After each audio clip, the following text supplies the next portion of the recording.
आज हम देखेंगे बायोलॉजी का इंट्रोडक्शन के अंदर हम 25 महत्वपूर्ण प्रश्न देखेंगे। अगर आज आप पहली बार हमारे चैनल पे आए हैं तो हमारे चैनल को लाइक करें, सब्सक्राइब करें और शेयर करें। हमने प्लेलिस्ट में और भी प्रश्न के वीडियो बना रखे हैं। पाचन तंत्र कंप्लीट कर रखा है, जिसके महत्वपूर्ण 75 प्रश्न करवा रखे हैं हमने, जो कि विगत परीक्षाओं में आए हुए हैं और आगे भी आने की संभावना है। यह क्लास महत्वपूर्ण 25 प्रश्न की है, जिसके अंतर्गत railway, SSC, state bank, 4th grade, REET, 2nd grade, 1st grade सभी प्रतियोगिता परीक्षाओं के लिए अति महत्वपूर्ण है। और आज हम बायोलॉजी का इंट्रोडक्शन वाले प्रश्न देखेंगे। इसके भी हम 3 पार्ट बनाएंगे। आज 25 प्रश्न लेकर के आए हैं। यह पार्ट नंबर 1 है। पाचन तंत्र का पूरा टॉपिक हमने कंप्लीट कर दिया है। आप जाकर के प्लेलिस्ट में वो सारे वीडियो देख सकते हैं। आइए शुरुआत करते हैं हम आज के पहले सवाल की। पहला सवाल है हमारा, जंतु विज्ञान किस शाखा का मानव जाति के समाजशास्त्र के अध्ययन में गहरा संबंध रखता है? जूलॉजिग्राफ या जियोग्राफी, एथ्रोपोलॉजी या एथ्रोलॉजी? इसका सही जवाब होगा ऑप्शन नंबर सी, एथ्रोपोलॉजी। बढ़ते हैं हम अगले प्रश्न की ओर। प्रश्न नंबर 2, निषेचन, विकास, विभाजन और विभिन्नता के अध्ययन को किस नाम से जाना जाता है? प्रश्न है, भ्रूण विज्ञान, जियोलॉजी, आनुवंशिकी या क्रमागत उन्नति? इसका सही जवाब होगा ऑप्शन नंबर ए, भ्रूण विज्ञान। ऑप्शन नंबर ए, भ्रूण विज्ञान। चलते हैं हम हमारे अगले प्रश्न की ओर। प्रश्न नंबर 3।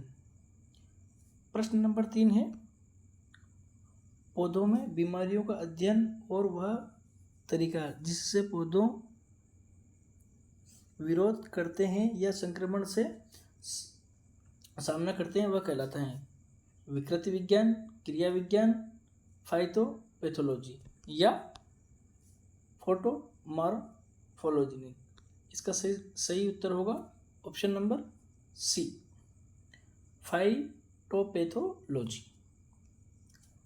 चलते हैं अगले प्रश्न की ओर।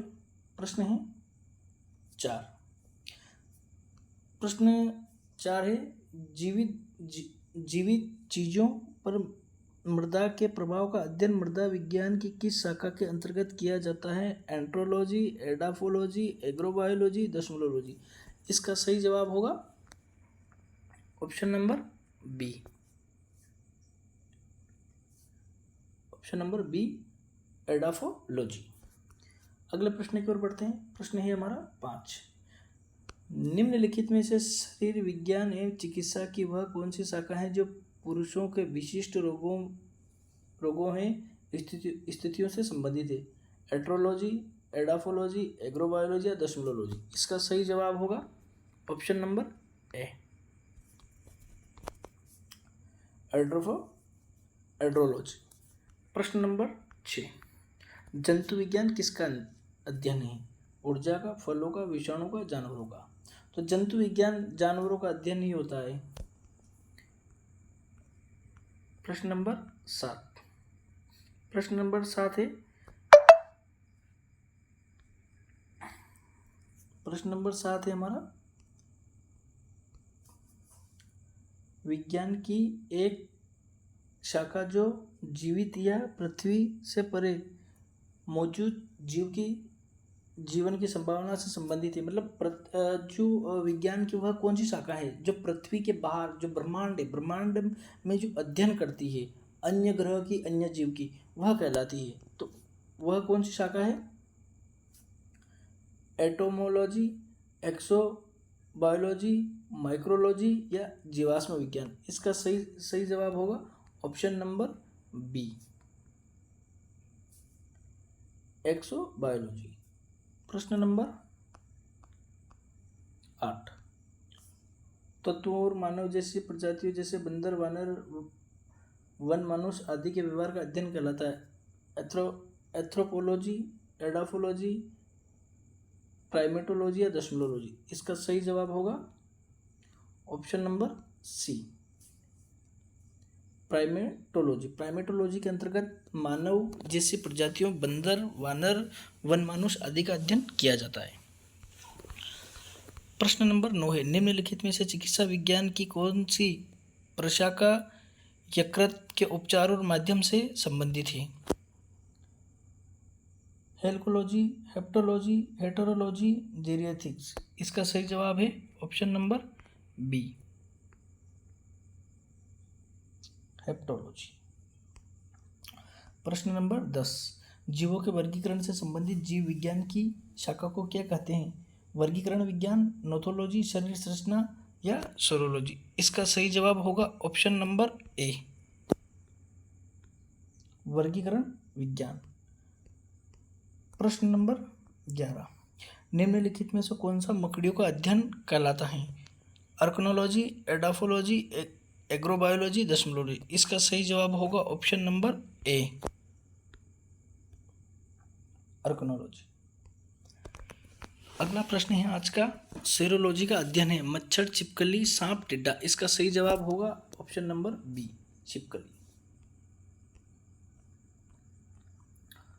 प्रश्न नंबर है 13, लिखित दस्तावेज हैं जो एक मानव विज्ञान संस्कृति का चित्रण दर्शाते अनुसंधान तैयार करता है। तो इसमें से इसका सही जवाब होगा ऑप्शन नंबर ए एथनोग्राफी। ये एथनोग्राफी ऑप्शन नंबर ए।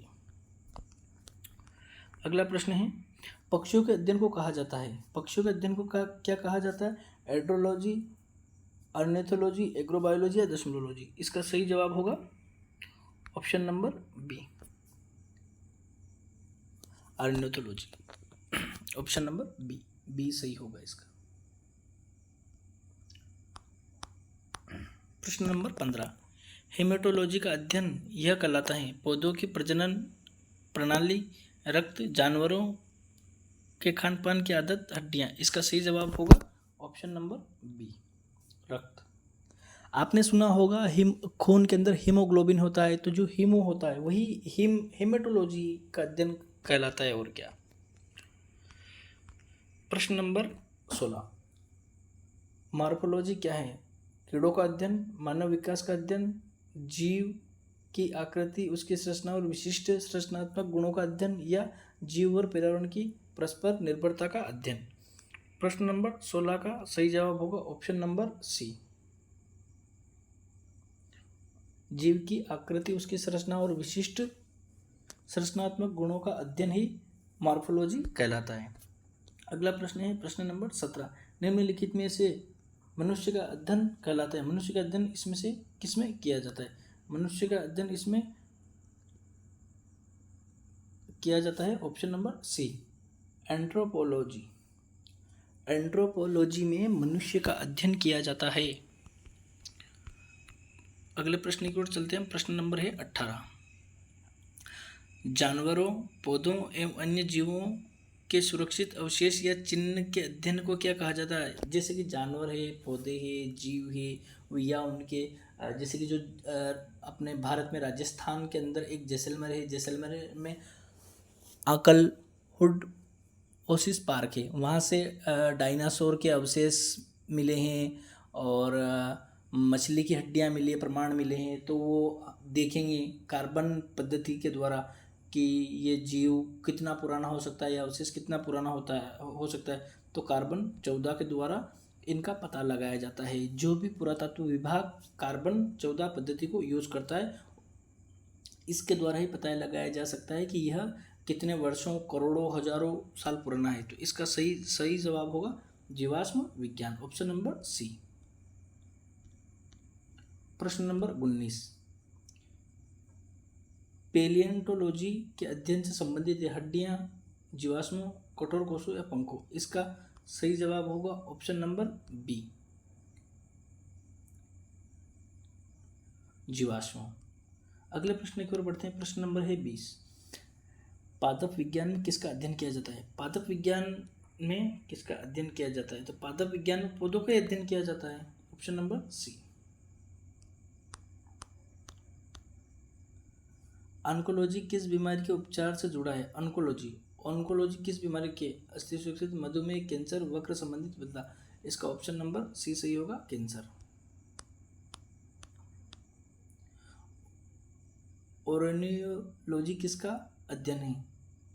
ये ओर्नोलॉजी जो है भगवान का, सपनों का, नींद का, रंग का, तो यह सपनों का अध्ययन है, ऑप्शन नंबर बी। जो रात में सोने के बाद में जो हमें नींद में सपने आते हैं, उन सपनों के ही अध्ययन को ओनेरियोलॉजी कहा जाता है। अगला प्रश्न है प्रश्न नंबर 23। टॉक्सिकोलॉजी किसका अध्ययन कहलाता है? टॉक्सिकोलॉजी किसका अध्ययन कहलाता है? टॉक्सिकोलॉजी के अंतर्गत हम जहर का अध्ययन करते हैं, ऑप्शन नंबर बी। आपने सुना होगा ऑक्सीटोसिन हार्मोन, और ये एक अलग है, जैसे कि टॉक्सिनोलॉजी इसके अंदर जहर का अध्ययन किया जाता है। अगले प्रश्न की ओर बढ़ते हैं, प्रश्न नंबर 24। सेरीकल्चर किससे संबंधित है? तो ये हम किसी एक दिन आप लोगों की डिमांड के ऊपर एक पूरा वीडियो लेकर के आएंगे, जिसके अंदर जितने भी सेरीकल्चर है या जो जितना भी है उन सब का एक वीडियो लेकर के आएंगे, जिसमें किसका अध्ययन, कीड़ों का अध्ययन क्या होता है, वनस्पति का अध्ययन क्या कहलाता है, रेशम कीट का अध्ययन क्या कहलाता है, मधुमक्खी पालन, अंगूर की खेती, एर्टिकल्चर, एग्रीकल्चर, सारों का अध्ययन किससे क्या होता है, उसका एक वीडियो लेकर के आएंगे। सेरीकल्चर किससे संबंधित? सेरीकल्चर रेशम कीट पालन से संबंधित है, ऑप्शन नंबर सी सही होगा इसका। आज का आखिरी प्रश्न है हमारा, टेक्सोनोमी मूल रूप से संबंधित है। टेक्सोनोमी किससे संबंधित है? जैव विविधता से, कर ढांचा से, भूगोल विज्ञान की एक शाखा है, मानव का अध्ययन। आप इसका जवाब हमें कमेंट बॉक्स में देना। इसका जवाब आप हमें कमेंट बॉक्स में देना, और आपको जैसा भी वीडियो लगा हो, अच्छा बुरा, आप हमें कमेंट करके अपने सुझाव देना, ताकि हम आगे से आपको बेहतर सुविधाएं दे सके। परंतु जो कंटेंट है, जो मैं प्रश्न लेकर के आया हूँ, उस प्रश्न के लिए आप मेरे ऊपर भरोसा करिए। मैं वही प्रश्न लेकर के आया हूँ जो पहले परीक्षा में आ चुके हैं, और उनके आसपास अब इन प्रश्नों के आने की संभावना है। क्वालिटी का सजेशन आप दो, बाकी कंटेंट एक से एक बढ़ करके मैं लाऊंगा आपके लिए। आज के लिए बस इतना ही, मिलते हैं कल। जय हिंद, जय भारत।